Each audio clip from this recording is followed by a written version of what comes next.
আসসালামু আলাইকুম বন্ধুরা, চলে আসলাম আজকে এই যে জামাত ইসলামের সমাবেশে। তো আসলে ছোট্ট করে আমাদের সমাজের মধ্যে একটা ক্লাবের মধ্যে এই যে জামাত ইসলামের সর্বপ্রথম এবারকার খুব সুন্দর একটা মিটিং হয়েছে। তো আসলে আমি এমন একটা দলের কথা বলবো, সারা জীবন তো কত দলই দেখলেন, তো এইবার একটা আবার চেষ্টা করে দেখেন যে জামাত ইসলামকে কিভাবে পাশ করানো যায়। কারণ আমাদের দরকার নাই তো আর শোষণ হওয়ার আর দরকার নাই। এমন নেতা চাই যে নেতা ইসলামের দৃষ্টিভঙ্গিতে আমাদেরকে চালিয়ে নেবে এবং আমাদের কোনো ক্ষতি হবে না, দেশের যতটুকু উন্নয়নের দরকার ততটুকু করবে। মানে এরা আপনাদের কাছ থেকে টাকা নিবে না, বরঞ্চ টাকা দেওয়ার চেষ্টা করবে।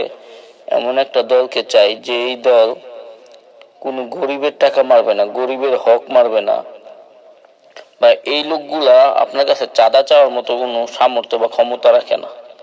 তো যারা আপনার ক্ষতি করবে না, দেশে উন্নয়নের চেষ্টা করবে, যারা নিজের টাকায় দল করে, তো আমি তাদেরকেই সাপোর্ট করব।